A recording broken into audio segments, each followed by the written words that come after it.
Who is your Frank Sullivan? That's the title of this video. This is a story that goes back 35 years. It's something that helped to change my life. And I hope that it will help to do something positive for you too, because we all have a Frank Sullivan in our lives. Now, sometimes Frank Sullivan, of course, is just a metaphor, analogy here. But Frank was a real person in my life that was just driving me crazy. He was my boss for 3 years, and I was in a factory that I worked at before I started my first business. I started my first business back in 1985, so all this took place 3 years prior to that. And Frank was my immediate boss, and he hated me. Well, he really didn't hate me. See, I've had 35 years to think all of this through.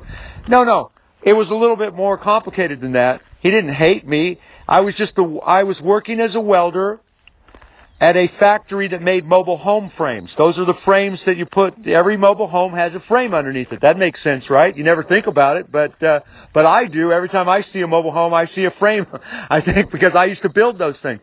And they have to meet certain standards, right? You know, for that trailer park trash. No, just kidding. I've lived in mobile homes plenty of times when I was poverty poor. Just because you live in a mobile home doesn't mean you're trailer park trash. Frank was my immediate boss, but the boss above him, the guy that ran the whole factory, he took a liking to me. I was the worst welder on the crew, but the guy that ran the factory liked me. You know, I was in my early 20s back then. I was a charmer. I knew how to charm people then too, and that was before I got into sales, of course, officially. But anyway, Frank just wanted me gone. He absolutely, positively wanted me gone. And he was trying to do everything he could to get me to quit because the big guy, the guy that ran the factory, had my back. So we all have somebody in our lives like Frank Sullivan. We all have somebody in our lives that would rather us not be there. Or we're trying to make our lives hell in some way, shape, or form. And Frank was making my life hell. He was making my life miserable until I decided that he wasn't. And I had help. I had help doing this. Look, I was a messed up kid. I was in my early 20s. I had just got off of, I had a drinking and a drug problem the whole time I was in my teens. So I was a mess. I went through 2 different treatment centers, 10 months in-house treatment. This is back in 1981. And 5 years of after-patient therapy. Well, my counselor that I was working with, a man who really tried to help me, I told him one day, I said, look, I got to quit this job. I can't take it. I just can't take it anymore. I had been working there for maybe a year and a half. And I just said, I can't do it anymore. This guy is driving me crazy. But because he was yelling and screaming at me every day, and so the whole line would have to stop. There were two lines that ran 24 hours a day making these mobile home frames. And we had quotas to meet, and I was the worst welder on the crew, and every time I made a mistake, the whole line had to stop. And the guys I was with on the crew, we were getting bonuses if we put out more of these frames. You know, a large part of our pay came from bonuses that we got and stuff. So I was hurting everybody. I was, but I didn't want to quit because I was making pretty good money, and where else is a guy that's a high school dropout, unskilled laborer? Where else is a guy like me going to go? You know, so anyway, I didn't want to quit because the money was really good for somebody like me in my situation. And the guy that ran the factory, he had a soft spot for me. He didn't want to fire me. He didn't want to let me go. And I'm sure he just told Frank many times, Frank, just keep him on, because I was barely good enough. Okay, that's it. I was working with some really good welders. But I was on part of the crew where you didn't have to be a good welder. There were 7 of us on the crew, and it was me and this other guy, and you didn't have to be that good of a welder. And anyway, I was barely good enough. The bottom line is, Frank wanted me gone. And he made a concerted effort to get rid of me. The only way he could. By making my life a living hell. Or trying to. And he was doing a damn good job. Every time the line stopped, he'd come running over to me, start yelling and screaming at me.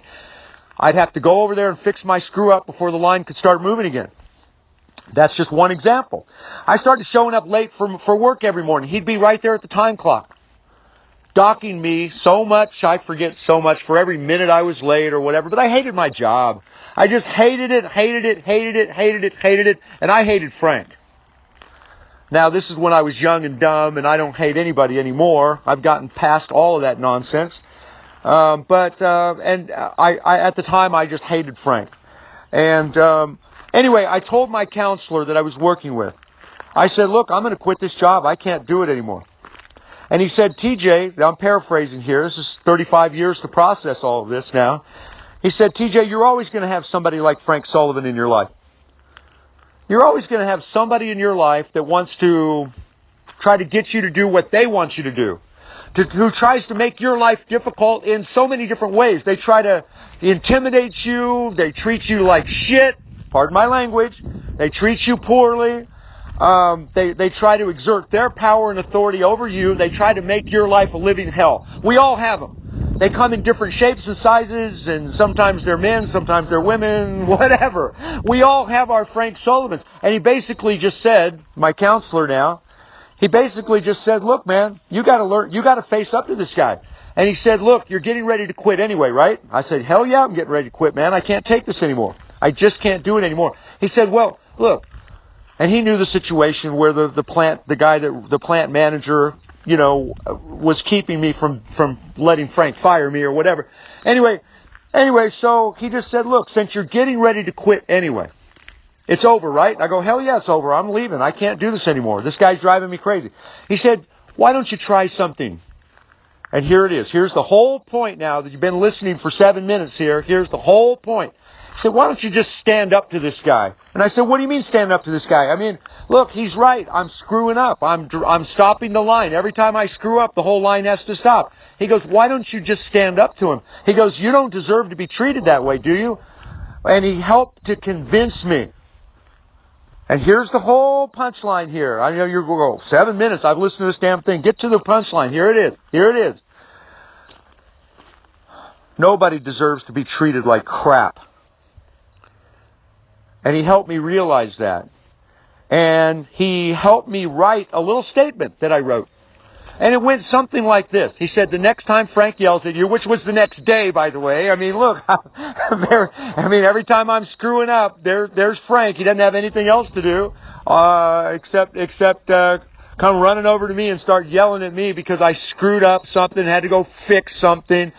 You know, I think about these mobile homes today that are sitting on frames that I helped to build. Maybe they're falling through their bathroom right now. That was just a bad joke. Look,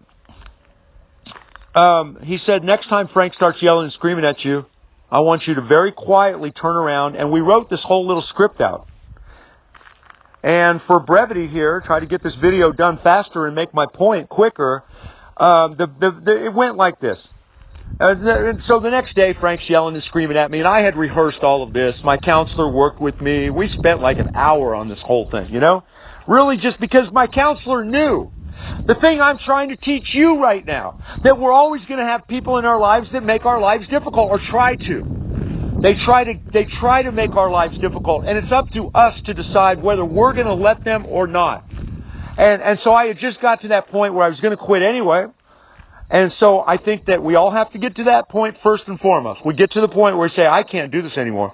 And the next time he yelled at me, which was the very next day, I turned around and I said, Frank, don't yell at me. I said, I'll fix it. I was wrong. I rehearsed all of this now. I said, I was wrong. I'll fix it. But you don't yell at all these guys. And I named each one of them too. I named each one of the people on my crew. I said, you don't treat Curtis like this. Curtis is the only one I really remember. And then there was anyway, whatever.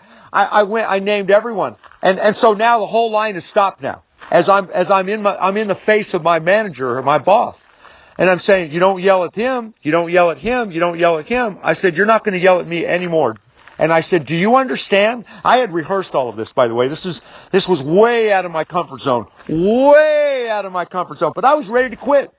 I was ready for him to say, you're fired. I was at that place where I was just ready for that. And I go, you don't treat all these other guys like this. You're not going to yell at me anymore. And then I go, do you understand that?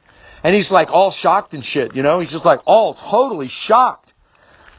And then I go, and he didn't say anything. I go, and I had rehearsed all of this now. I had rehearsed all of this with my counselor. And I go, do you understand?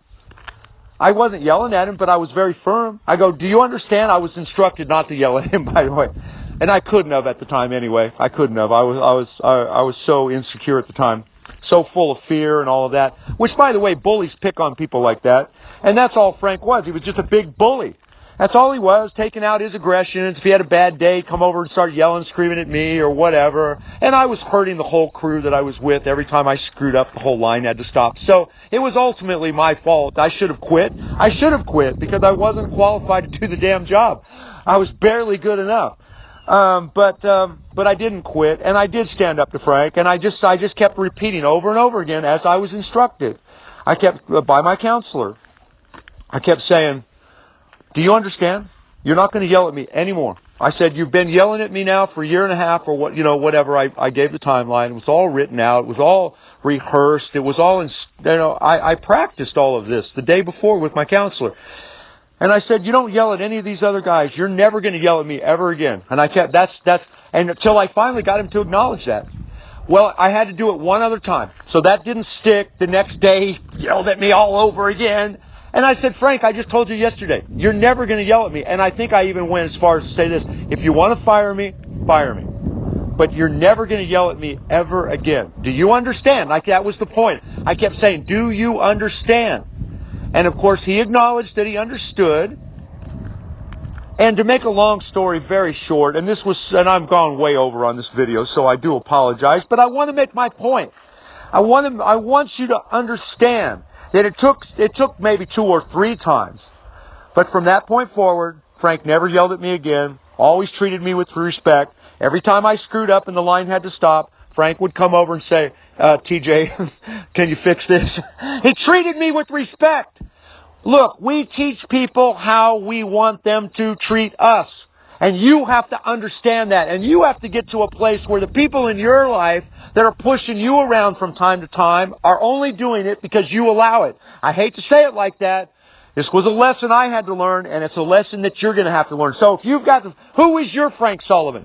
If you've got somebody in your life that's just treating you like crap occasionally or whatever, the next time they do it, write it all out, rehearse it, because it's out of character for you to step up to these people, and just practice it and get in their face like I did. And look, I've gone way over on this, so hope this has helped you. Thank you. God bless you, and bye for now.